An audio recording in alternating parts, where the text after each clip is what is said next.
Hi, Monday chat time. Um, so one of the things that I would like to cover in a video coming up fairly soon is old kit building again.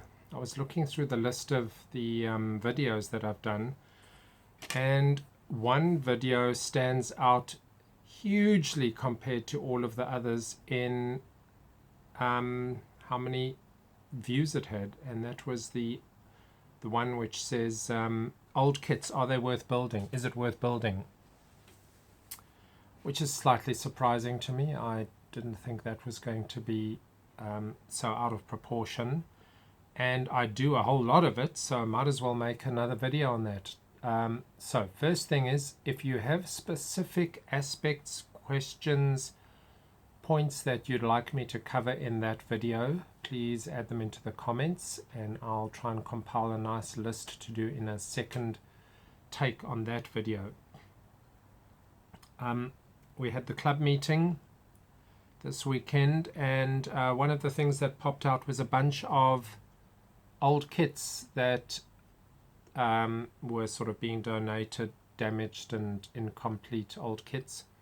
So I grabbed a couple. This Piper Cherokee, for instance, I can definitely see in a little diorama old dilapidated aircraft standing sort of in some long grass, semi-covered by bushes. I'd like to do something interesting with that. And I've got the new one which I'm building as well, not the new molding of the kit, just a new version of that aircraft. I do like that kit. One of the Airfix ones that I actually like a whole lot. And any damage that is present on the sort of just lends to the diorama effect. Well, surprisingly, another tiger moth, but I'm not going to restore this one. I've just restored one and it was quite a job with all of that brass work. Couple of spare parts on this one, but anyway, another tiger moth in case I do need some parts. A rather damaged walrus, which I can either partially fix up, but I don't think it's really worth fixing. With this one, I'm actually pondering, and I briefly mentioned this in a video a long time ago, kit bashing. Now I think this would be an ideal candidate for doing a complete mod on. Leave that upper wing off, take that strut away, put two engines under the wings, change the whole look of this thing into some sort of interesting twin seaplane oddity. One could even use the upper wings and do a stagger wing. So I think that's worth something interesting because it's very simple. You're not going to be too perfectionistic about this one. It's just to have a bit of fun with. That's what the kit bashing is often about. I think that's something I'd like to do fairly soon. Something like this, I wouldn't restore. This is from the other day. This is still pretty complete, or it is complete, and it's, might not be the best presentation of the model, but I would just keep that like that for now. Oh, there's my HS125, which is very close to being next up in the unpainted build. This one and the Buccaneer together, it's quite a quick build to do that when you're not going to be painting anything. And then there was one that was brought to the club as part of these semi-broken kits, and this one is the Matchbox one. There's the red plastic. It really looks a bit boring in this color scheme, but again, something that would look nice in a little airfield setting. When I say little, it would have to be quite a big board, 2 A4 pages or something like that. I'll give that a bit of thought, see what I can come up with for that standing in a diorama. The problem that I have with the dioramas is, what do you do with them afterwards? there's just no space for anything. They sort of have to be strapped up against the ceiling, which seems like a bit of a loss of a nice detailed piece. I'll give that some thought. So anyway, that one's coming up. That, by the way, I do regard as one of the best Matchbox kits, just for overall result. Not because it has better quality than many other Matchbox kits. I just think it's the sleek lines of this aircraft and the kit and the colors. It's just one of my all-time favorite Matchbox kits. I was mentioning in the last chat about that chrome, the kit chrome that they give. Now, I don't know if this would come across to you that obviously in the video, but the wheels, to me, when I look at this model, if you had dulled down those wheels to a sprayed chrome rather than this bright chrome, this extra bright chrome, you get a little bit more of a realistic effect. However, my red on this car is also possibly just a little bit too bright. I just sprayed a single red layer onto the plastic, so you do get a little bit of a glow effect, as opposed to having first sprayed the interior of the car a different color so that you're solidifying it slightly.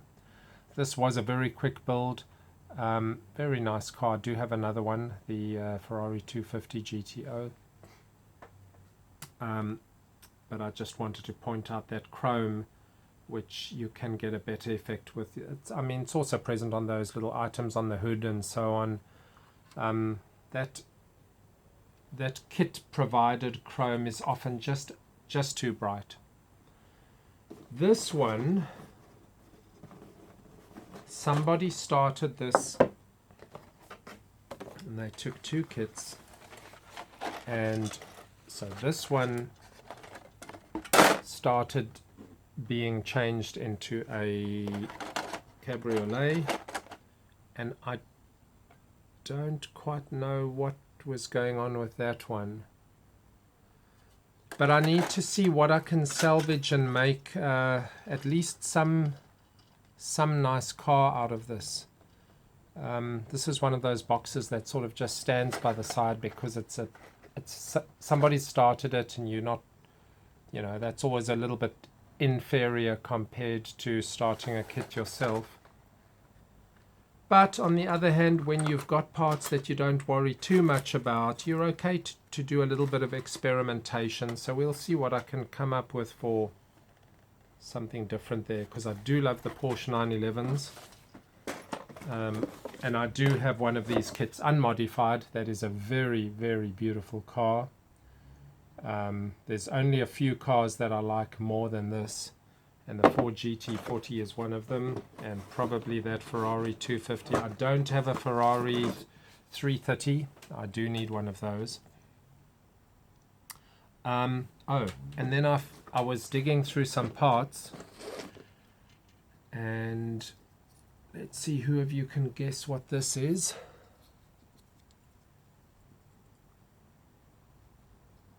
Pretty obvious. ME109 engine. Daimler-Benz 601, is it? I can't remember exactly. So I've got enough parts here to sort of complete this engine, but that's now also perfect for a little bit of a kit bash. I don't know, building an odd little car with this as the engine, a huge engine in a smallish car. Build a car that's only about that size, have this huge engine up front, open, completely open, do some sort of Mad Max type of thing with it. And so I'll dig out all the parts that I can find that may go with this, and you can again just kit bash stuff till it looks like something reasonable, because I keep just about everything. Now, I was talking about that Dornier, which I think I may have called a Dornier 10. It's actually Dornier X. I don't know why I keep sort of thinking that X implies 10, Roman numeral 10, but I think it's supposed to be called X, which I called Airfix, and it's not. Look that up. Airfix didn't make that one. That one is Revell, is it? I think it was also produced by Matchbox. We did a quick look. So anyway, just wanted to point out that wasn't the Airfix. I have started working on it, put the wing back on, but I now realize how many parts I'm missing all over, and they're somewhere in this garage. And this garage is a huge mess if you saw what I'm looking at there. But the parts are somewhere, and that will finally get completed when I find the parts. So I've cleaned it up, wings on, I'll get the tailplane on, I've put the engine halves together. A couple of the little prop blades are broken off, and you remember when I fixed that little tiger moth prop, that was quite well. I sculpted a blade, and I really don't feel like doing that for a Dornier.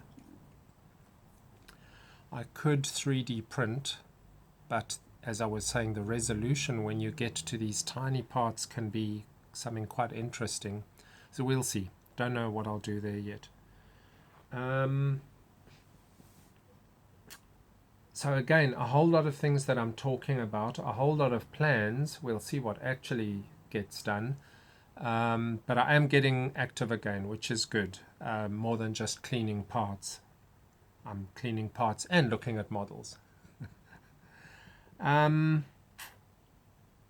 Put your comments in on what you think I should chat about building old models and what's worth it about the old models. Now, I don't need convincing because I love them, and I don't think there is actually any convincing to be done about building the old models, except possibly to people that only build new models.